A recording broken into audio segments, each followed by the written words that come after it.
पिछले 3 दिनों से आप म्लेच्छराज श्रृंखला के चलचित्रों को देख रहे हैं और मुझे आप सबों की प्रतिक्रिया के बाद यह अनुभव हो रहा है कि किन लोगों के पास हम ये सब बता रहे हैं। आधे से अधिक लोग डरपोक हैं,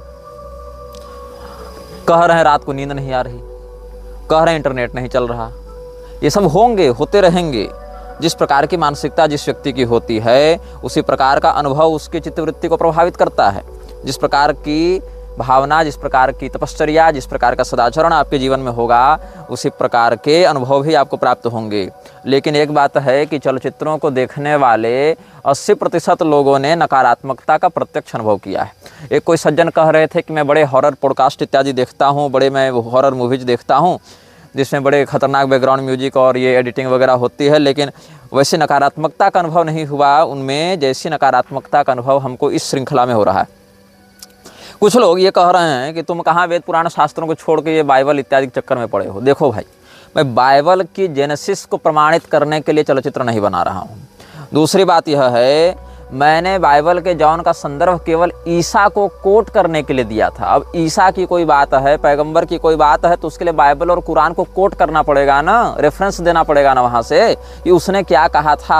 और कुछ लोग तो इतने होशियार हैं कि कह दिया कि ईसा नाम का कोई व्यक्ति नहीं हुआ था। ये भी एक अतिवादिता है इतिहासकारों की, जिसमें सीधे सीधे कह देते हैं कि ईसा नाम का कोई व्यक्ति ही नहीं हुआ था। ये तो कॉन्टेस्टिन ने ईसा के मरने के 300 साल के बाद एक फर्जी काल्पनिक चरित्र गढ़ दिया। देखो, ईसा के नाम पर बहुत कुछ काल्पनिक चल रहा है, लेकिन ईसा नाम का एक वास्तविक व्यक्तित्व भी म्लेच्छों के यहाँ विद्यमान था। ये एक ऐतिहासिक सत्य है जिसको झुठलाया नहीं जा सकता है। बुक ऑफ इनोक में और बुक ऑफ तोरा में, जिसके अंतर्गत 24 प्रकार की पुस्तकें भी सम्मिलित हो जाती हैं, यही सब पश्चिमाम न्याय के अंतर्गत आने वाले बहुत से भूत, प्रेत, बेताल इत्यादि की सिद्धि का और उनके स्वरूप का, उनकी उपासना पद्धति का वर्णन मिलता है। अब अगर हमको उनके बारे में बताना होगा तो हम कहाँ से वेद पुराण शास्त्र से बताएंगे। यही कामाख्या क्षेत्र में कितने साबर मंत्र सिद्ध किए जाते हैं। लोना चमारिन इत्यादि के विषय में आप जानते ही होंगे, नाम सुने ही होंगे कभी इन शक्तियों का। तो हम कहाँ से, अब किस पुराण, किस स्मृति में इनका नाम दिखाएं आपको। तो इसीलिए यह समझना चाहिए कि जिस प्रकार के शब्द का हम प्रयोग कर रहे हैं, जिस प्रकार के तत्व का हम वर्णन कर रहे हैं, उस प्रकार के तत्वों का जिस सभ्यता में, जिस भाषा में, जिस प्रकार के लोगों के बीच में व्यवहार होता आया है, वहीं से उसका संदर्भ और वहीं से उसका प्रमाण दिया जाता है। तुमको क्या लगता है, बिना पैशाचिक शक्ति के ही 5-5 अरब म्लेच्छ पूरे विश्व में घूम रहे हैं, 6 अरब म्लेच्छ घूम रहे हैं और तुम्हारे अंतस चेतना पर इतना प्रभाव डाल चुके हैं कि फुल पैंट शर्ट पहन के खड़े खड़े मूत रहे हो और स्त्रियां जो है शादी से पहले गर्भपात कराए घूम रही हैं बिना पैशाचिक शक्ति के। तुमको लग रहा है अब इससे ज्यादा क्या प्रमाण दे तुमको कि गली गली में रील बनाकर लड़कियां जो है सो नाच रही हैं और व्यभिचार फैला रही हैं। इतनी अंदर की मानसिकता तक प्रभाव पड़ जा रहा है। क्यों पड़ रहा है? बिना किसी पैशाचिक शक्ति के। तो जिस पैशाचिक शक्ति के माध्यम से ऐसा हो रहा है, उसका जहां जहां संदर्भ जिस प्रकार से प्राप्त होगा, चाहे अधीत परंपरा से, चाहे अनुभूत परंपरा से, हम उसका वर्णन करेंगे। अगर तुमको इसमें प्रमाण नहीं मानना है तो अपनी कंबल तानो और सो जाओ। तुम्हारे लिए हम थोड़े बना रहे हैं ये सब बातें। कुछ लोग यह भी कह रहे थे कि तुम ये क्या हॉलीवुड की कहानी लेकर बैठ गए हो। देखो भाई, हॉलीवुड की कहानी से प्रेरित होकर मैं म्लेच्छराज श्रृंखला को नहीं बना रहा हूँ। म्लेच्छराज से प्रभावित होकर हॉलीवुड की फिल्में बनती हैं। दोनों बातों को समझो। और कुछ लोग यह भी कह रहे थे कि पैरगमम नाम का एक वास्तविक शहर तो ग्रीस में है और हमने बताया कि पैरगमम कोई वास्तविक स्थान अलग से नहीं है। तो फिर दोनों बातों की संगति कैसे भिड़ेगी? बात ऐसी है कि देवराज इंद्र की नगरी का नाम अमरावती है। देवराज इंद्र के नगरी के नाम से मिलता जुलता एक नगर भारत के तेलंगाना में भी है। तो अमरावती शब्द आ जाने मात्र से हम ये नहीं कह सकते कि देवराज इंद्र तेलंगाना में रह रहे हैं। तो पैरगमम नाम का एक वास्तविक शहर भी है ग्रीस में, लेकिन ये वो पैरगमम नहीं है जहाँ की मैं बात कह रहा हूँ। इसकी एक उपाधि है, जो म्लेच्छराज है उसके तख्त की, उसके सिंहासन की उपाधि है, उसके हेडक्वार्टर की उपाधि है पैरगमम। अब कुछ लोग ये कह रहे हैं कि प्रमाण दो, अपनी बात का प्रमाण दो। तो क्या करें, हम म्लेच्छराज की गर्दन पकड़ के लावें और सेल्फी खींच कर डाल दें रे तुम लोग के चक्कर में हम, तब प्रमाण जानोगे। यहाँ जो रिपोर्टर अभी एनडीटीवी का मरा, कोई चंद्राकर करके था जिसको मार दिया गया, एक पंचायत स्तर के घोटाले को उजागर करने के कारण उसको मृत्यु का सामना करना पड़ा। वहाँ तो सबूत मिटाए और छिपाए जा रहे हैं। तुमको चाहिए कि नहीं, निग्रहाचार्य जब यूट्यूब पर वीडियो डालें तो म्लेच्छराज का फोटो और उसके साथ सेल्फी खींच कर डाल दें, तब लोगों को पता चलेगा कि हाँ सही बात है। क्या ऐसी नालायक की बुद्धि है। और सुनो, ये कोई हम पैसा कमाने के लिए और सेंसेशन क्रिएट करने के लिए नहीं बना रहे हैं। कोई भी अगर तुम मुझे कंटेंट क्रिएटर ही मानकर चलते हो, उसी रूप में देखना चाहते हो, तो कोई भी कंटेंट क्रिएटर अपने वीडियो को डालने के बाद तुरंत यह नहीं कहता है कि इसको पहले डाउनलोड करके रीअपलोड करो, कोई नहीं कहता है। जबकि आप दूसरे के कंटेंट को अगर रीअपलोड करेंगे तो कॉपीराइट भी लगाते हैं लोग, चैनल उड़ाते हैं। तो तुमको अभी समझ में नहीं आ रहा है कि मैं ये काम क्यों कर रहा हूँ। मैंने जितने संदर्भ दिए, लोग कह रहे हैं कि बाइबल से क्यों बता रहे हो, कुरान से क्यों बता रहे हो, यहूदियों से क्यों बता रहे हो, तो पारसियों से क्यों बता रहे हो। देखो, ये एक बहुत ही कटु सत्य है कि भारत में पिछले 1000 वर्षों से इन्हीं पुस्तकों के अनुयायियों ने शासन बहुत प्रभावी रूप से किया है और हमारी संस्कृति को अपूरणीय क्षति पहुंचाई है। तुम उनकी सत्ता और उनकी शक्ति की अपेक्षा आंख मूंद कर नहीं रख सकते हो कि हम आंख बंद कर दिए तो ये सब समस्याएं टल जाएंगी। बिना किसी विशेष शक्ति के सहयोग के, बिना किसी बड़ी ताकत के सहयोग के, क्या लगता है तुमको कि 1000 साल ये लोग शासन कर जाएंगे? इतने गहराई से न्यायपालिका में, अर्थव्यवस्था में, व्यापार में, संस्कृति में, शिक्षा में घुसपैठ कर लेंगे। वो शक्ति जो इन सबको नियंत्रित कर रही है, वो मृक्षों की शक्ति जहाँ जहाँ वर्णित होगी, जिस रूप में वर्णित होगी, वहाँ वहाँ से ही उसका संदर्भ दिया जाएगा ना भाई। अब रही बात की, बहुत से सभ्यताओं ने इसको बहुत से नामों से पुकारा, ये बात सत्य है। मैंने इसके कई नाम बताए। कुछ लोग कहते हैं कि शैतान शब्द का तुम प्रयोग करते हो, ये तो इस्लामी शब्द है और तुम सनातन धर्म के ग्रंथों में शैतान शब्द जब नहीं मिलता तो कैसे शैतान शब्द का प्रयोग कर रहे हो। अरे बहरों, शैतान शब्द का प्रयोग हमने प्रचलित भाषा में किया है, लेकिन उसी वक्तव्य में हमने कई बार तो आसुरी संपदा शब्द का भी प्रयोग किया है। वो क्यों नहीं देखते हो? लोग समझ जाएं। अब फिर लोग पूछेंगे महाराज जी आसुरी संपदा क्या होती है? तो अलग अलग स्तर के व्यक्ति अलग अलग प्रश्न करेंगे। अगर हम कह दें शैतान तो 2 प्रकार की प्रतिक्रिया आएंगी। एक व्यक्ति समझ जाएगा मैं क्या कहना चाह रहा हूँ, दूसरा व्यक्ति कहेगा कि शैतान शब्द तो संस्कृत का नहीं है, तुम कैसे बोल रहे हो। अब अगर मैं कह दूँ आसुरी संपदा तो भी 2 प्रकार के लोग आ जाएंगे। एक जो इसका अर्थ समझ लेंगे वो, और दूसरे वो व्यक्ति जो कहेंगे महाराज जी आसुरी संपदा का क्या अर्थ होता है। तो इसीलिए एक एक व्यक्ति की निजी मानसिक स्थिति और स्तर के आधार पर हम वक्तव्य नहीं दे रहे हैं। हमको जो कहना है वो हम कहेंगे, और जो कह रहे हैं बिल्कुल अनुभव अध्ययन के साथ कह रहे हैं। ये नहीं कि कोई काल्पनिक फैंटेसी और कोई ये पॉडकास्ट देखकर और किसी वेब सीरीज की नकल करके कह रहे हैं, ऐसा नहीं है। अभी हमारे कक्ष में अगर हम वीडियो दिखा दें तो सैकड़ों ग्रंथ पढ़े हुए हैं, सैकड़ों पुस्तकें, सैकड़ों देशी विदेशी लेखकों की सारी बातें पढ़ी हुई हैं, कहाँ पर क्या है। और उनमें से बहुत कुछ बातें तो काल्पनिक हैं, बिल्कुल हैं, लेकिन बहुत कुछ बातें सत्य भी हैं। जैसे कि बहुत से लोग कड़ी स्वयं जोड़ रहे हैं। एक मैं उदाहरण दूं, कुछ लोग हस्तर का नाम सुनकर कह रहे थे, एक व्यक्ति ने कमेंट किया था कि हस्तर की जो कहानी है वो किसी मराठी लेखक, नारायण नाम के मराठी लेखक से ली गई है, और उस मराठी लेखक ने भी किसी अंग्रेजी लेखक के उपन्यास से उसको ग्रहण किया था, उस भावना को। तो कुल मिला के ये कड़ियाँ वापस म्लेच्छराज तक ही जाकर जुटती हैं। अब कुछ लोग बता रहे थे कि मैंने जो कहा था जॉन का रेफरेंस देते हुए कि जीसस पर म्लेच्छराज प्रभाव डालने आया था, उस समय तत्कालिक रूप से नहीं डाल पाया था उतना प्रभावी रूप से। तो इसका कारण यह है कि इस्लाम के प्रवर्तक के जीवन में जितना खून खराबा और बलात्कार और इस प्रकार के आतंक की बाहुल्यता देखने को मिली है, उतने आतंक की बाहुल्यता ईसा के निजी जीवन में नहीं थी। इसीलिए ईसा जो है वह म्लेच्छ होने के बाद भी पैगंबर की तुलना में सौम्यतर म्लेच्छ था। इसीलिए उसकी मानसिकता का भेदन करने में म्लेच्छराज उतने प्रभावी रूप से तात्कालिक दृष्टि से सफल नहीं हुआ जितने की उससे अपेक्षा थी। इसीलिए तो 300 साल अपनी शक्ति को जगाता रहा।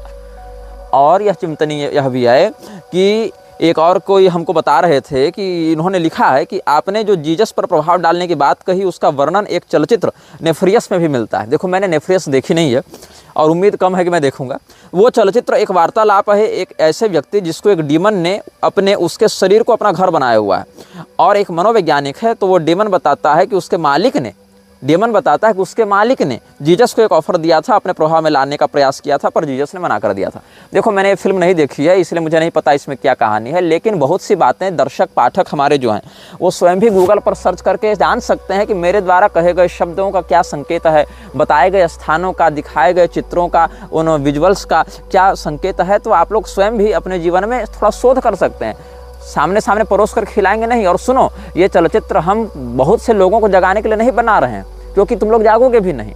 जगाया उसको जाता है जो सोया हुआ हो, मुर्दों को नहीं जगाया जाता, मुर्दों को दफनाया जाता है। और मुर्दे के ऊपर जैसे 1 मन मिट्टी वैसे 1.25 मन मिट्टी, उसको ज़्यादा फर्क नहीं पड़ता है। इसीलिए तुम्हारे लिए नहीं, केवल उन अनुयायियों के लिए, उन सहृदय लोगों के लिए हम ये चलचित्र बना रहे हैं जो कुछ वास्तव में जानना चाहते हैं, सतर्क होना चाहते हैं, उनके लिए। अब म्लेच्छराज ने बहुत सी सभ्यताओं से लड़ाई की है, बहुत सी सभ्यताओं से इसने युद्ध किया है। इसकी युद्ध नीति पर भी हम बाद में आएंगे, लेकिन अभी तुम्हारी मानसिक स्थिति उन विषयों को समझने लायक नहीं है। इसीलिए पहले आज हम सनातनी धर्म ग्रंथों से ही संदर्भ देकर तुमको समझाने का प्रयास करेंगे, ताकि तुमको पता चले कि मैं कितनी गंभीरता से क्या कहना चाहता हूँ। एक व्यक्ति तो यह भी कह रहा था कि ये तो श्रीमद् भागवत कथा कहते थे, अब म्लेच्छराज कथा कैसे कहने लगे। अरे भैया, सनातन धर्म के ग्रंथों में कलयुग का वर्णन नहीं है क्या? कलयुग के शासकों का वर्णन नहीं है क्या? कलयुग के लक्षणों का वर्णन नहीं है क्या? कलयुग के माध्यम से हमारे जीवन में जो दुष्प्रभाव पड़ता है इसका वर्णन नहीं है क्या? तो क्या उससे हम कलयुग का महिमा मंडन कर रहे हैं, अधर्म को प्रोत्साहित कर रहे हैं, कि उससे बचाने के लिए तुमको सतर्क कर रहे हैं, उसके विषय में जो षड्यंत्र है उसको पर्दाफाश करके, उसका उद्भेदन करके तुमको बचाने का प्रयास कर रहे हैं? तो म्लेच्छराज अलग अलग सभ्यताओं से टकराया और अलग अलग सभ्यताओं को जब उसने अपने वश में करना प्रारंभ किया, वहाँ अलग अलग भाषाओं को बोलने वाले लोग रहते थे, उसने उसके लिए अलग अलग शब्दों का प्रयोग किया। तो कहीं पारसी सभ्यता ने कुछ कहा, कहीं यहूदियों ने कुछ कहा, कहीं मुसलमानों ने कुछ कहा, कहीं ईसाइयों ने कुछ कहा, कहीं बौद्धों ने कुछ कहा। तो अलग अलग सभ्यता के भाषाई लोगों ने अलग अलग नामों से उसको पुकारा है। और एक बात जान लो, म्लेच्छराज एक पद है, म्लेच्छराज कोई वैयक्तिक संज्ञा नहीं है। वो तो हमने आपको कह दिया म्लेच्छराज, लेकिन म्लेच्छराज एक वैयक्तिक संज्ञा नहीं है, म्लेच्छराज एक पद है। और अभी जो म्लेच्छराज है उसका नाम हम बता चुके हैं आपको, आर्द्र म्लेच्छ। और इसके शरीर में एक शक्ति रहती है जिसको कहते हैं अनाम म्लेच्छ। अब अनाम म्लेच्छ और आर्द्र म्लेच्छ के विषय में यदि आपको थोड़ा सा भी संज्ञान हो तो एक बार गूगल भी सर्च कर सकते हैं, क्योंकि मुझे इसका बोध नहीं था पहले, लेकिन बहुत से हमारे दर्शकों पाठकों ने भी यह बताया तो कि इसके विषय में और भी कुछ संदर्भ मिलते हैं। मैंने तो जो बताया वो अपने अध्ययन और साधना से बताया, लेकिन बहुत से लोगों ने इसके विषय में कुछ बातें और भी अनुभव की हैं। ANAMMLECH या इसी प्रकार की कोई स्पेलिंग आप टाइप करेंगे, अनाम ANAM और म्लेच्छ। इसमें म्लेच्छ जो है वो हमारा वाला म्लेच्छ नहीं है, मेलेच्छ, मेलेच्छ शब्द जैसा है, MELECH इस प्रकार से। तो ANAMMELECH इस प्रकार से अनाम म्लेच्छ का आजकल लोग कुछ संकेतात्मक वर्णन कर रहे हैं। तो आर्द्र म्लेच्छ और अनाम म्लेच्छ जो हैं वो एक ही शरीर में रहने वाली दो एंटिटीज हैं, इनमें अन्योन्याश्रय संबंध है।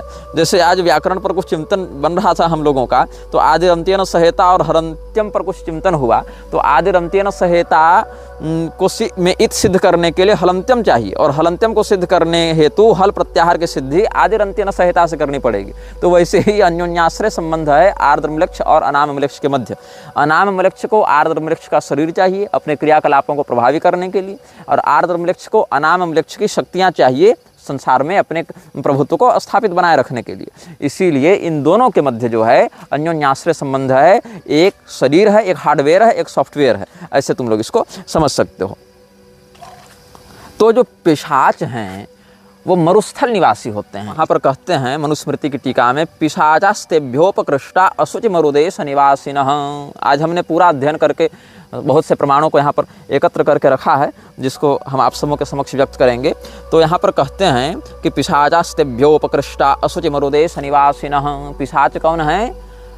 देवताओं से, राक्षसों से, गुह्यकों से कुछ नीचे श्रेणी के हैं और मरु देश में निवास करते हैं। ऐसे प्रजाति विशेष पिशाच कहलाते हैं। और ये सब जो अब्राह्मिक मत हैं वो भी पैशाच धर्म के ही अंतर्गत आते हैं, पैशाच मत के ही अंतर्गत आते हैं। यहाँ धर्म का अर्थ सदाचरण नहीं है, धर्म का अर्थ है धारणीय लक्षण। उनको हमने यहाँ पर धर्म शब्द से कहा है, क्योंकि धर्म एक व्यापक शब्द है। अब कुछ लोग यहाँ पर अलग अलग बातें कहने लगे हैं, ज्ञान देने आ जाते हैं। देखो, ज्ञान देने मत आओ हमारे वीडियो में, ज्ञान लेना है तो आओ, नहीं तो निकलते बनो। क्योंकि जिस विषय पर तुम हमको सलाह और उपदेश देने आए हो ना, तुम्हारी अपेक्षा अधिक गंभीर चिंतन हम कर चुके हैं और अधिक निकटता से उस तत्व को जान चुके हैं। शुक्राचार्य के विषय में लोग कहते हैं कि ये तो शुक्राचार्य के चेले हैं, शुक्राचार्य ही म्लेच्छराज है। आता जाता तुमको कुछ नहीं है, आरोप पहले अपने ही देवताओं पर लगा दो कि शुक्राचार्य म्लेच्छराज है। देखो, भगवान शुक्राचार्य भृगुवंशी महर्षि हैं, बहुत श्रेष्ठ आचरणवान हैं, नीतिज्ञ हैं, मंत्र विशारद हैं और राक्षसों के गुरु भले हैं। लेकिन शुक्राचार्य जी ने कभी भी राक्षसों को ये नहीं कहा कि तुम यज्ञ का विध्वंस करो, तुम गौओं को जाके मारो, तुम वर्णाश्रम का विरोध कर दो, ये नहीं कहा। शुक्राचार्य जी का काम बस इतना है कि जब देवता राक्षसों पर आक्रमण करें तो मंत्र शक्ति से राक्षसों की रक्षा करें, जब देवताओं का पक्ष कमजोर पड़े तो राक्षसों को नीति सिखाकर, योजना बताकर देवताओं पर विजय प्राप्त करने के लिए प्रेरित करें, अथवा किसी मंत्र की दीक्षा इत्यादि देकर विशेष शक्ति साधना यज्ञ इत्यादि के माध्यम से उनको उत्कृष्ट बना दे। इतना ही उनका काम है। लेकिन शुक्राचार्य जी ने कभी भी राक्षसों की उन्नति के लिए उनको ये नहीं कहा कि तुम वर्णाश्रम का विरोध करो, तुम गौवों को मारो, तुम स्त्रियों से बलात्कार करो, ये ऐसा शुक्राचार्य जी ने नहीं कहा। अपितु राजा बलि के प्रकरण में आप देखें तो शुक्राचार्य जी ने तो स्वयं राजा बलि के माध्यम से कितने दिव्य यज्ञों को करवाया है, दान धर्म इत्यादि करवाया है। और शास्त्रों में तो यह भी वर्णन आता है कि एक ही गुरु तत्व दैत्यों के लिए और देवताओं के लिए दो अलग अलग स्वरूप धारण करके प्रवर्तित होता है। वह गुरु तत्व अंगिरा के माध्यम से बृहस्पति के रूप में प्रकट होता है दिव्य संपदा के पोषण के लिए, और वही गुरु तत्व भृगु के माध्यम से उशना अर्थात शुक्राचार्य के रूप में प्रकट होता है दैत्यों के उत्कृष्टता के लिए। तो ये बात है। शुक्राचार्य जी की जो आँख फूट गई थी, राजा बलि जब वामन भगवान को 3 पग भूमि का दान कर रहे थे, तो शुक्राचार्य जी के नेत्र जो वहाँ पर विदीर्ण हुए हैं, वो एक आंख का आश्रय लेकर लोग इल्यूमिनाती को घुसा रहा, ऐसी बात नहीं है। शुक्राचार्य जी की वो नेत्र भगवान की कृपा से फिर ठीक भी हो गए थे, ऐसा नृसिंह पुराण में वर्णन है। तो शुक्राचार्य जी को म्लेच्छराज मत बताओ, तुम कुछ जानते नहीं हो इस विषय में। अब कि आप शुक्र नीति पढ़ेंगे, शुक्र नीति सार पढ़ेंगे, तो वहीं से आपको हम बता देते हैं शुक्राचार्य जी का क्या मत है म्लेच्छों के विषय में। त्यक्तस्वधर्माचरणा निर्घृणा परपीड़का चंडाश्च हिंसका नित्यम म्लेच्छास्ते विवेकिनः। जो अपने आचरण को, अपने स्वधर्म मतलब अपने जातिगत, कुलगत, वर्णगत धर्म का परित्याग करके निर्दयतापूर्वक दूसरे व्यक्ति को पीड़ा देते हैं, जो अत्यंत प्रचंड स्वभाव वाले हैं, हिंसक हैं और जो सदैव दूसरे को कष्ट देते रहते हैं, ऐसे अविवेकी व्यक्ति को म्लेच्छ कहते हैं। अर्थात शुक्राचार्य जी की दृष्टि में म्लेच्छ कोई बहुत सम्माननीय और श्रेष्ठ तत्व नहीं है, अविवेकी लोगों को ही शुक्राचार्य जी ने म्लेच्छ माना है। और जैसा कि हमने आपको बताया था कि अनाम वृक्ष की ज्योति, वृक्षराज की ज्योति अपने हृदय में स्थापित करने के साथ ही उसकी चाकरी शुरू होती है। तो अब भारत में भी एक संस्था कार्य कर रही है जो शरीर के अंदर एक दिव्य ज्योति की स्थापना करवा रही है। उस संस्था का नाम जानते हैं? प्रजापिता ब्रह्मा कुमारी। कभी सर्च करना, या बहुत से लोगों के वीडियो भी हैं उसके छल से जो बच बच के भाग के बाहर निकले ना उसके चंगुल से। प्रजापिता ब्रह्मा कुमारी वाले क्या कर रहे हैं? हृदय में ज्योति की स्थापना करवा रहे हैं। किसकी ज्योति है जरा पता करना वो। अब आगे तुम लोग को भी होमवर्क देंगे, सब हम ही बताएंगे तो सबूत मांगने जाओगे, और सबूत देने के लिए तुम लोग हो कौन जो हम तुमको सबूत देने जाए? तुम पर हमारा एहसान है कि कृपा करके इतना बता दे रहे हैं, ताकि कुछ लोग, अगर 1 लाख व्यक्ति भी वीडियो देख रहे हैं, उसमें एक व्यक्ति भी अगर सतर्क होता है, सुधरता है, तो हमारे बल को बढ़ाएगा। बस हमारा यही लोभ है, हमारा यही स्वार्थ है। अब आगे हम दक्ष प्रजापति के विषय पर भी चिंतन कर देते हैं कि बकरे का माथा देखकर लोग दक्ष प्रजापति ही लूसीफर है, दक्ष प्रजापति ही बेफोमेट है, ये सब कहने लग जाते हैं। ऐसी बात नहीं है। दक्ष प्रजापति देवराज इंद्र, अग्निदेव इत्यादि से भी श्रेष्ठ स्तर के प्रजापति हैं, वो देवता हैं। जहाँ अग्नि का ब्रह्म रूप में वर्णन है, वहाँ के अतिरिक्त हम कह रहे हैं जो वसुमंडल में अग्नि हैं, आदित्य मंडल में इंद्र हैं, वहाँ से आदित्य मंडल वसुमंडल के देवताओं से उत्कृष्ट स्थान दक्ष प्रजापति का है। और दक्ष प्रजापति भगवान महादेव के बड़े सुंदर भक्त रहे हैं एक समय में। वो तो भगवती के रोष के कारण, भगवती के निर्माल्य के तिरस्कार के कारण उनको शिवद्रोह वाली मति आ गई, इसीलिए भगवान महादेव ने थोड़ा उनको अनुशासित कर दिया, बस इतनी सी बात है। और बकरे का माथा उनके माथे में लगा दिया, लेकिन वह बकरे का माथा भी पुनः ठीक हो गया था जब प्रचेता के पुत्रों के रूप में दक्ष प्रजापति ने अपना पुनर्जन्म लिया है। और दक्ष प्रजापति स्मृतिकार भी हैं, दक्ष स्मृति है उनकी। स्मृतिकार मतलब भारतीय जो मानवीय सभ्यता है, वृक्षों पर तो हम विवेक का विश्वास नहीं कर सकते, लेकिन जो भारत भूमि की पवित्र भारतीय प्रजा है, जो हमारे सनातन धर्मावलंबी हैं, उन लोगों के लिए धर्म का क्या अनुशासन है, इसको व्यक्त करते हुए जो स्मृतियों की बात आती है सनातन धर्म में, उन स्मृतियों में से एक स्मृति भगवान दक्ष की भी है। इसलिए दक्ष प्रजापति म्लेच्छराज नहीं है, इल्यूमिनाती नहीं है। ये सब जो दिव्य शक्तियां हैं, इनको तुम केवल आजकल के पॉडकास्ट वाले कॉन्स्पिरेसी थ्योरिस्ट के साथ जोड़कर भ्रमित मत हो जाओ। कुछ लोग यह भी कह रहे थे कि असूर्या जो है, असूर्या नाम ते लोकामधेन तमसावृता, ये भी एक अच्छा लिंक वो जोड़ रहे थे। खैर, अब कुछ लोग कह रहे हैं कि किलवी से ही म्लेच्छराज है कि आप देखो शक्तिमान उठा कर ले आए। मतलब ऐसे ऐसे लोग प्रश्न कर रहे हैं। देखो, सभी प्रश्नों का उत्तर समयानुसार मिलेगा। तुम्हारे कहने मात्र से हम जो 100 श्रृंखला तक जा सकता है जो विषय, हम तुम्हारे कहने से कमेंट टाइप करके सबको नहीं बताते रहेंगे ना। देखो, संस्कृत में जो है किलविश शब्द पाप का पर्यायवाची है। जैसे पाप है, अघ है, वैसे ही दुष्कृत है, वैसे ही कलमश, किल्विश और कश्मल, ये सब शब्द जो हैं वो पाप के पर्याय हैं। तो पाप के बाहुल्यता से कलयुग बढ़ता है, पाप ही कलयुग का स्वभाव है, और पाप का पर्याय है किल्विश। तो इस प्रकार से कह दिया गया कि तमराज किल्विश। ऐसे तमराज किल्विश तो काल्पनिक चरित्र हो गया, लेकिन ठीक है, अगर म्लेच्छराज को समझना चाहते हो तो प्रारंभिक बालकों के लिए वो भी सही है। लेकिन किल्विश शब्द संस्कृत में पाप का पर्याय, किल्विश, कलमश और कश्मल, ये सब शब्द पाप के पर्याय हैं। अब लोग ये कह रहे थे कि भारत में म्लेच्छराज कहाँ रहता है, इसके विषय में तुमने बताया नहीं। देखो, भारत में आया था म्लेच्छराज, और म्लेच्छराज भारत में एक ही स्थान पर विशेष करके अपना प्रभाव जमा पाया। उस स्थान में दिव्य मंत्रों का प्रयोग करके, जैसे किवाड़ लगाते हैं ना, ग्रिलिंग करते हैं, किवाड़ से किसी चीज को बांधते हैं, सांकल लगाते हैं, तो मांत्रिक लोहे के सांकलों से उस स्थान को देवताओं ने कीलित कर दिया। उसको कहते हैं लोहारगल तीर्थ। और लोहारगल तीर्थ में जो है भगवान वराह उस म्लेच्छराज को कैद करके रखे हुए हैं। उसकी शक्ति को, वो तो कोई ऐसा नहीं कि एक जगह शरीर में बंद कर दिए तो बंद हो गया, मतलब उसके जो ऊर्जा केंद्र हैं, जो उसके मेन पावर हाउस हैं, सर्वर्स हैं, पावर ग्रिड्स हैं, उनमें से एक पावर ग्रिड भारत में लोहारगल तीर्थ में है। तो वराह पुराण में भी इसका संकेत आपको प्राप्त हो जाएगा, जहां पर भगवान वराह ने पृथ्वी देवी को बताया है कि देखो वहां म्लेच्छराज का स्थान है, और उस स्थान को छोड़कर मैं कहीं जाता नहीं हूं, मतलब उसका वहां पर मैं बंधन करके रखा हुआ हूं। स्थानम लोहारगलम नाम म्लेच्छराज समाश्रितम क्षणम चापि न मुंचामि एवमेतन न संशय। ये वराह पुराण में बताया जा रहा है। तुमको लग रहा था कि हम केवल फैंटेसी स्टोरीज बता रहे हैं, अभी तुमको अंदाजा नहीं कि हम क्या बता रहे हैं और उसका आगे क्या विषय कहाँ जुड़ने वाला है। अब इसमें यह समझ में आना चाहिए कि म्लेच्छराज शब्द यहाँ केवल अहिर्मान या आर्द्रम्लेच्छ या अनामम्लेच्छ के लिए नहीं है। म्लेच्छराज एक पद है।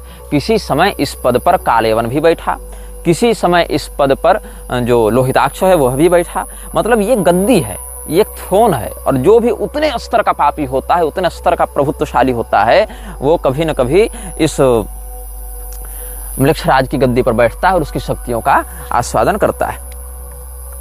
तो हम आपको अब यहाँ से कुछ सनातनी संदर्भ देते जाएंगे, जिसको बहुत ध्यान से आप सुनिएगा।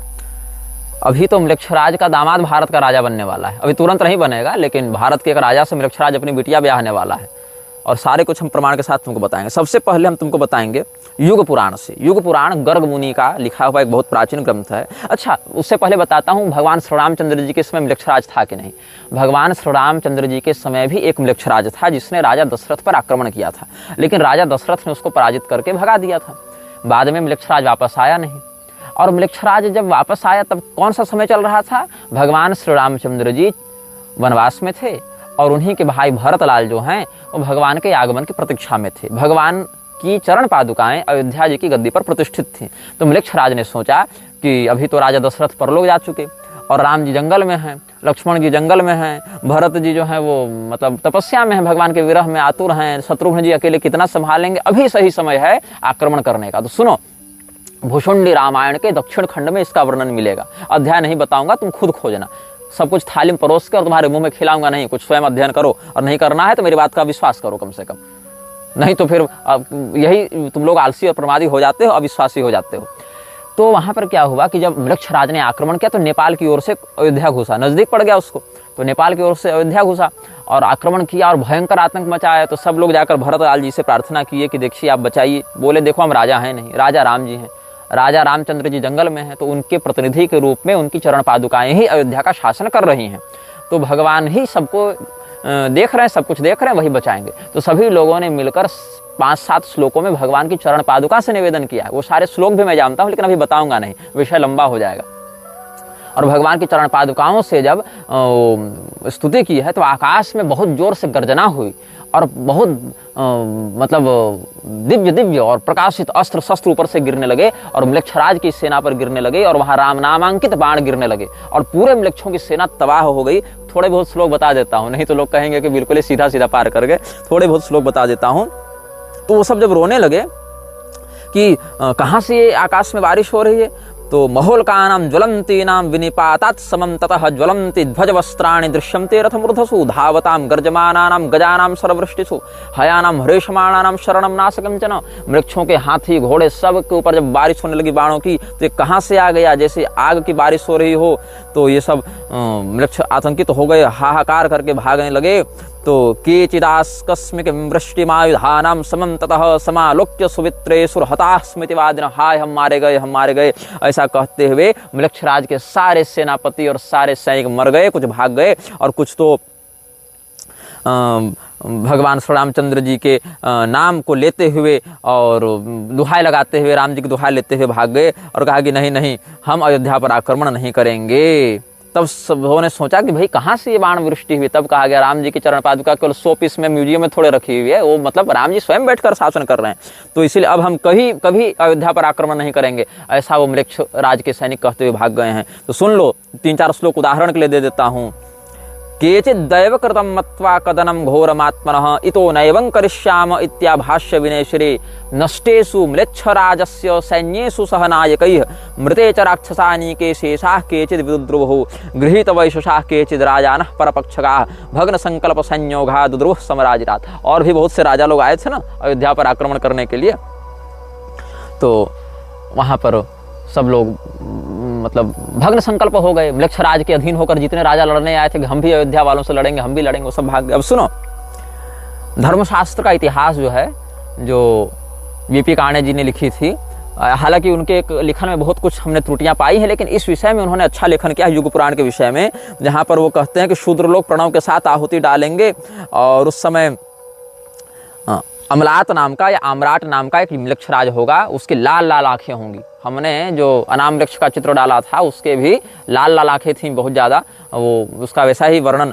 प्राप्त भी होता है और अनुभव में भी देखा जाता है। तो ये इन्होंने युग पुराण के विषय में भी लिखा है, वहाँ से भी हम आपको संदर्भ देंगे। और एक संदर्भ हम आपको देंगे, यदि आपको पता होगा, पंडित गोपीनाथ कविराज के विषय में, बहुत अच्छे साधक, बहुत अच्छे विद्वान, बहुत परंपरागत सम्मानित अध्येता रहे हैं सनातन धर्म में, और बहुत पुराने भी नहीं हैं, 2 पीढ़ी पहले के हुए हैं हमारी पीढ़ी से देखें तो पंडित गोपीनाथ कविराज जी जो हैं, महामहोपाध्याय भी उनके नाम के आगे लगता था, बड़े प्रसिद्ध विद्वान रहे। उन्होंने तांत्रिक साहित्य नाम का एक संकलन ग्रंथ लिखा था, जिसमें तंत्र ग्रंथों का परिचय लिखा था। उसमें उत्पत्ति तंत्र के अंतर्गत उन्होंने मृक्षराज का वर्णन किया है, संकेतात्मक किया है कि मृक्षराज का काल कैसा है, क्या है, इस प्रकार से उन्होंने वर्णन किया है।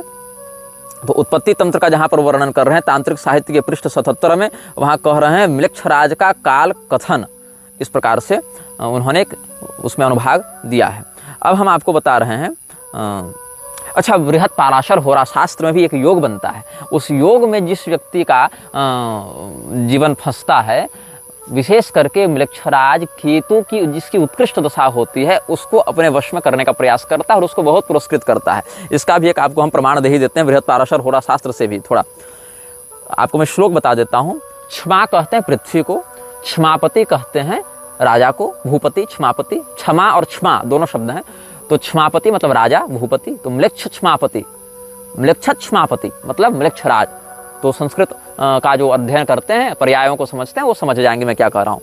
तो श्लोक देखिएगा, केतु भुक्ति महादशा वर्षाणी, वहाँ फल देखिएगा, केतुत्कृष्ट दशा करोति विजय क्रूर क्रियार्थागमम म्लेच्छ क्षमापति लब्ध भाग्य कवन प्रारंभ शत्रुच्छयान केतु पाप दशाति कष्ट विफलानर्थ क्रिया योग हृच्छूला स्थित ज्वर कंपन द्विजन द्वेषाति मूर्ख क्रियान।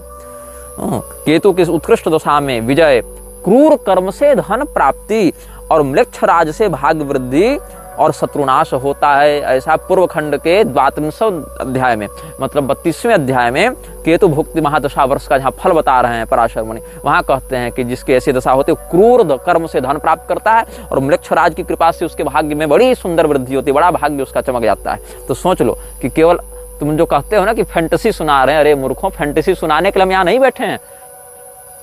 बात मानना है मानो, नहीं मानना है तो रसातल जाओ। कुछ लोग कह रहे थे कि मृक्षराज तो तुम्हारी कल्पना है। सुनो, बड़ी गंभीरता से समझा रहा हूं। मृक्षराज भी यही चाहता है कि तुम उसे काल्पनिक समझो, क्योंकि जब तक तुम उसे काल्पनिक समझोगे तब तक उसका बल बहुत निर्बाध और निष्कंटक रूप से अभिवृद्धि को प्राप्त होता रहेगा। अब हम युग पुराण की चर्चा कर रहे थे। युग पुराण पर हम बात आते हैं। उस समय एक म्लेच्छराज का यहाँ पर वर्णन मिलता है जिसका नाम था आम्राट, और उसकी आंखें बड़ी लाल थी, इसलिए उसको लोहिताक्ष भी कहते थे।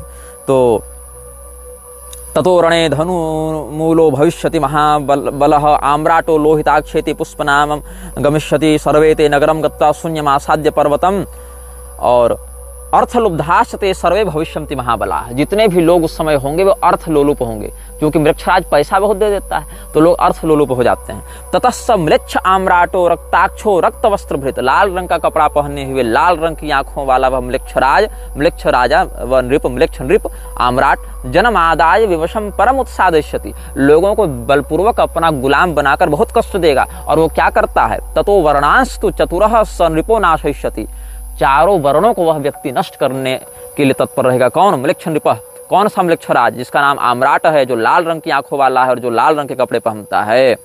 वर्णान व्यवस्थितान सर्वान कृत्वा पूर्वा व्यवस्थितान आम्राटो लोहिताक्षश्च विपत्स्यति स बांधवः, लेकिन वो आम्राट भी अपने पूरे कुल खानदान के साथ मरेगा, और उस समय उसको मारने वाले राजा का नाम होगा गोपाल वर्मा।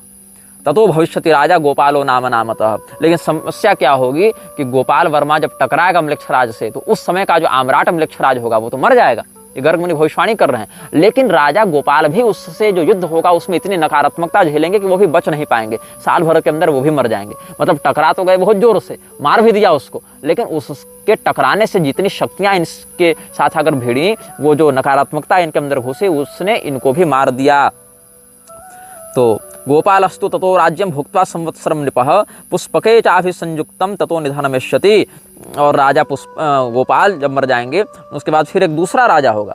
ततो धर्म परो राजा पुष्पको नाम नामतः, जब राजा गोपाल मरेंगे तो गोपाल वर्मा अपने उत्तराधिकारी के रूप में पुष्पक नामक राजा का अभिषेक करके जाएंगे। लेकिन ये नकारात्मकता उनकी पीढ़ी पर भी असर करेगी, राजा पुष्पक भी ज़्यादा बच नहीं पाएंगे, वो भी साल भर के अंदर ही मर जाएंगे।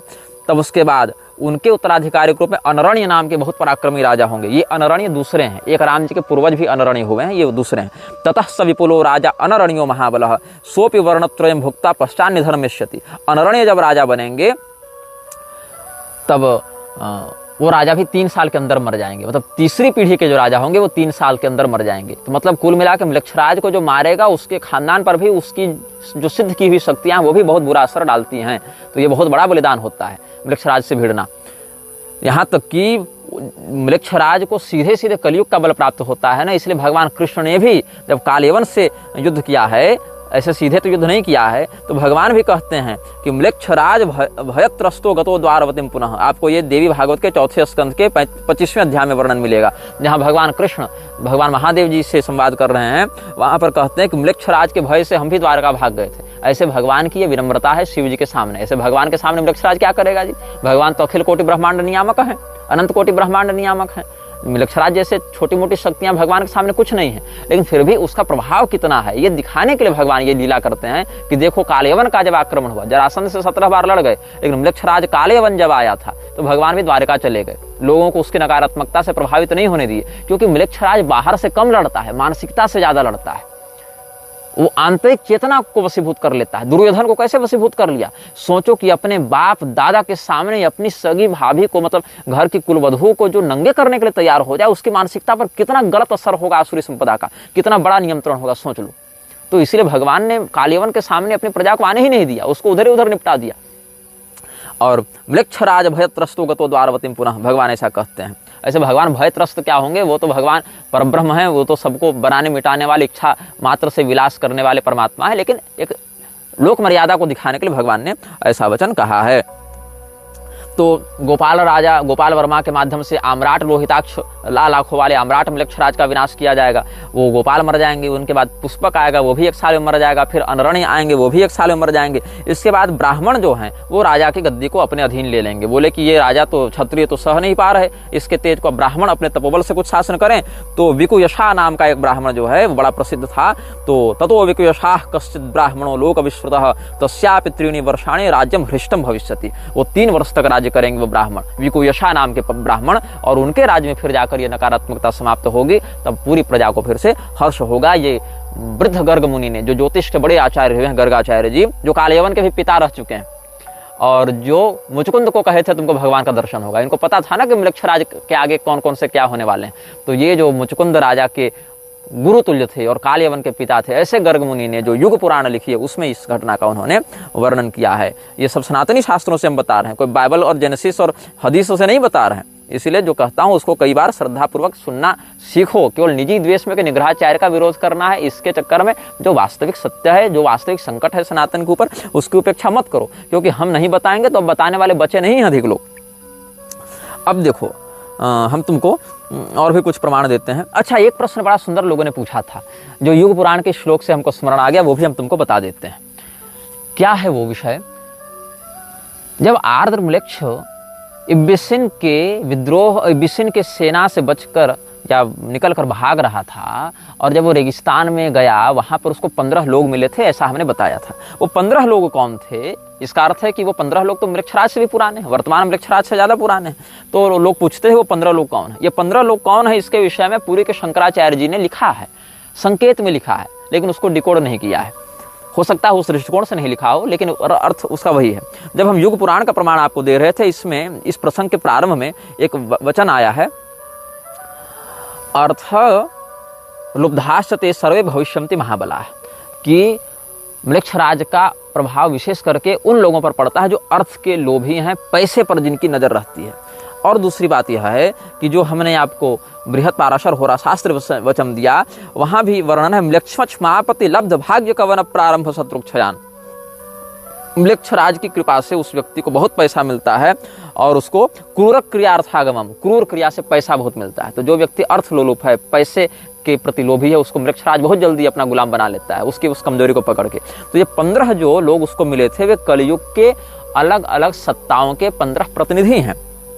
ये 15 कौन हैं, ये भी अब मैं आपको बता देता हूं। इसमें कहते हैं, पूरी शंकराचार्य जी ने एक ग्रंथ लिखा था, रथारूढ़ श्री जगन्नाथादि के दर्शन तथा स्पर्शादि की अधिकार मीमांसा।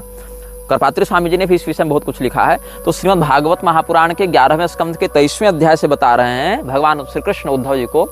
वहीं से आप देखिए, स्तेयम हिंसा नृतम दंभः कामः क्रोधः स्मयो मदः भेदो वैरमविश्वासः संस्पर्धा व्यसनानि च एते पंचदशानर्था ह्यर्थमूला मतान्नृणाम तस्मादनर्थमर्थाख्यम श्रेयोर्थी दूरतस्तजेत।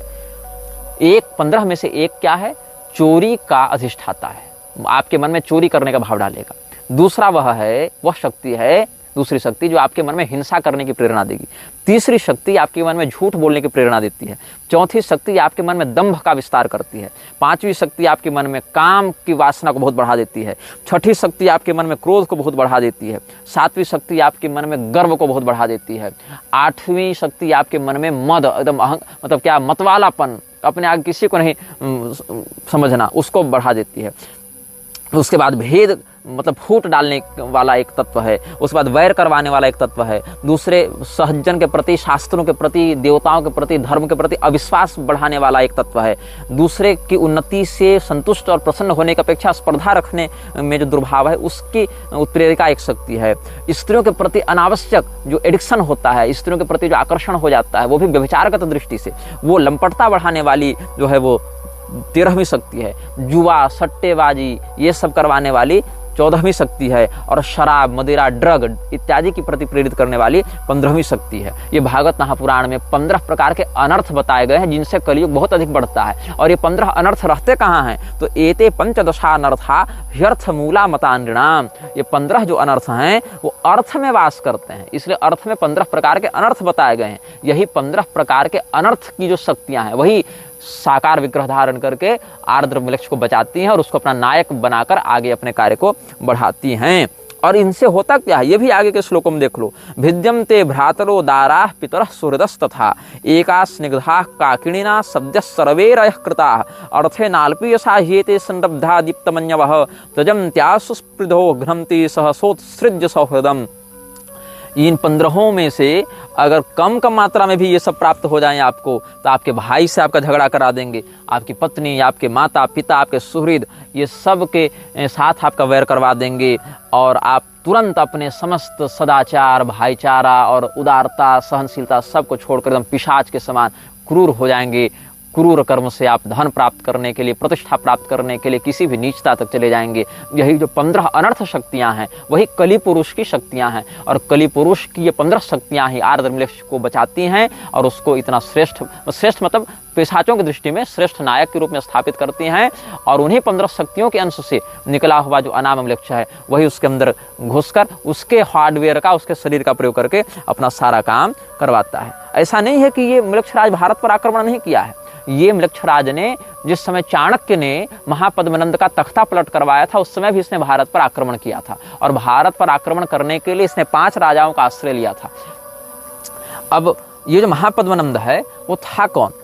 उसने कलयुग को आगे बढ़ाने के लिए बहुत सहयोग दिया था। श्रीमद् भागवत में आप देखिए, जहाँ सुखदेव जी ने कलयुग के भविष्यगत राजाओं का वर्णन किया है। महापद्म पतिः कश्चिन नंदः छत्र विनाशकृत ततो नृपा भविष्यन्ति शूद्र प्रायस्तु धार्मिकाः स एक छत्रां पृथ्वी मनुलंघित शासनः शासिष्यति महापद्मो द्वितीय इव भार्गवः तस्य चाष्टो भविष्यन्ति सुमाल्य प्रमुखा सुताः य इमां भोक्ष्यन्ति महिं राजानश्च सप्तम समाः नव नन्दान् द्विजः कश्चित् प्रपन्नानुद्धरिष्यति तेषां भावे जगति मौर्या भोक्ष्यन्ति वै कलौ स एव चंद्रगुप्तं वै द्विजो राज्येभिषिक्षति। जो धर्मनिष्ठ क्षत्रियों का शासन होगा, उन क्षत्रियों के शासन को नष्ट करते हुए शूद्रा के गर्भ से उत्पन्न अधार्मिक चित्तवृत्ति वाला एक राजा होगा जिसको महापद्मनंद कहेंगे। उसके 8 सुमाल्य इत्यादि 8 पुत्र होंगे। 100 वर्षों तक राज्य करेंगे उस समय, और फिर जब सभी लोग हाहाकार मचाने लगेंगे तब कोई ब्राह्मण होगा जो उस नंद के साम्राज्य को पलटकर चंद्रगुप्त को राजा बनाएगा। अब ये ब्राह्मण कौन है? इसके विषय में वायु पुराण में, ब्रह्मांड पुराण में वर्णन है कि इस ब्राह्मण का नाम होगा कौटिल्य। महानंदी सुतश्चापि शूद्रायाम काल संवृतः उत्पत्स्यते महापद्मः सर्वक्षत्रांतरे नृपः ततः प्रभृति राजानो भविष्याः शूद्रयोनयः एकराट स महापद्म एकच्छत्रो भविष्यति 28 वर्षाणि पृथ्वीं पालयिष्यति सर्वक्षत्र हृदोद्धृत्य भाविनोर्थस्य वैबलात्। किसके बल से? अर्थस्य वैबलात्। आपको हमने युग पुराण से क्या कहा था? अर्थ लोलुप सब हो जाएंगे। आपको हमने क्या बताया? अर्थ में 15 अनर्थ रहते हैं जो कलयुग के सेवक हैं, जो आर्द्रमलेक्ष को गोद लेते हैं। और यहाँ पर महापद्मनंद को कौन बढ़ा रहा है? अर्थस्य वैबलात्, अर्थ के बल से उसने ऐसा किया। और सहस्रास्तुताह्यष्टौ समाद्वादशते नृपाः महापद्मस्य पर्याय भविष्यन्ति नृपाः क्रमात्।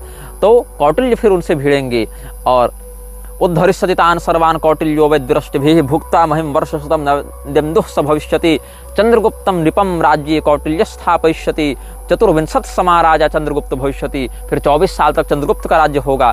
फिर बिंदुसार का राज्य, जिसको भद्रसार के रूप में भी यहाँ कहा गया है, उसका 25 वर्ष तक राज्य रहेगा और 26 वर्ष तक अशोक का राज्य रहेगा। 24 समा राजा चंद्रगुप्तं नृपं राज्ये कौटिल्य स्थापयिष्यति 24 समा राजा चंद्रगुप्तो भविष्यति भविता भद्रसारस्तु 25 समा नृपः 26 समा राजा अशोको भविता नृषु। ये सब बात है।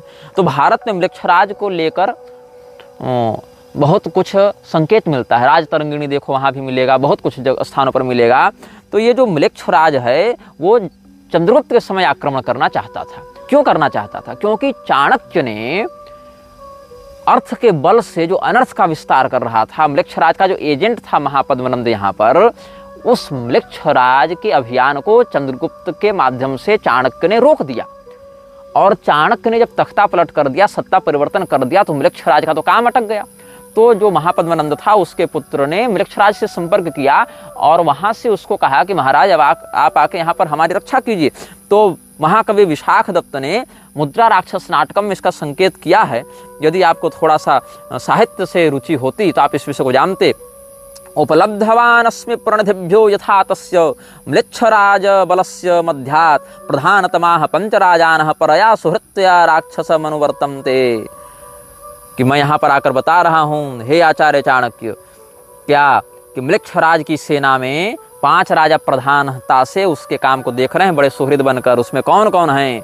कौलूतश्चित्रवर्मा मलय नरपतिः सिंहनादो नृसिंहः काश्मीरः पुष्कराक्षः छतरिपु महिमा सन्धवः सिन्धुशेणः मेघाक्षः पंचमोऽस्मिन् पृथुतुरगबलः पारसीकाधिराजो नामान्येषां लिखामि ध्रुवमहमधुना चित्रगुप्तः प्रमार्ष्टु।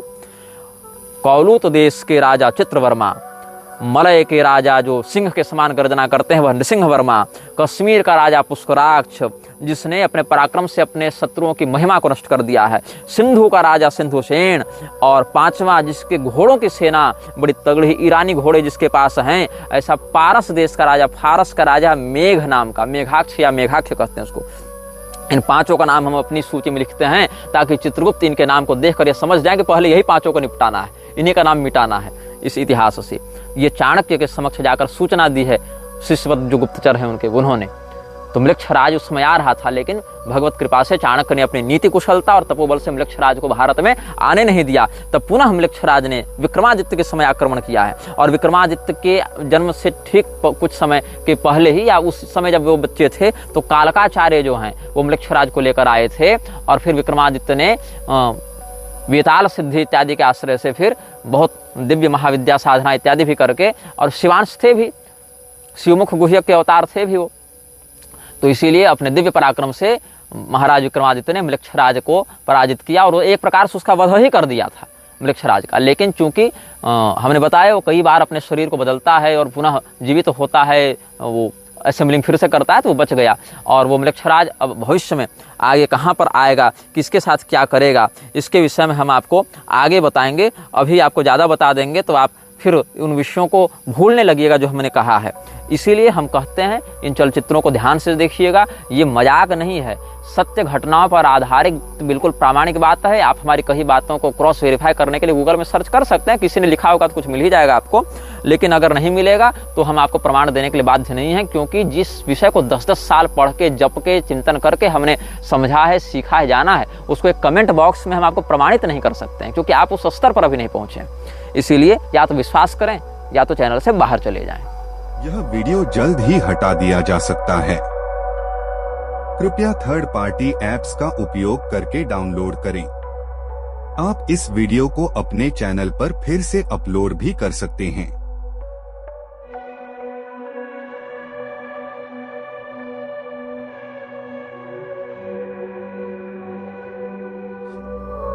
This video may get deleted soon. Please download using third-party apps. You may also re-upload this video on your channels. Thank you.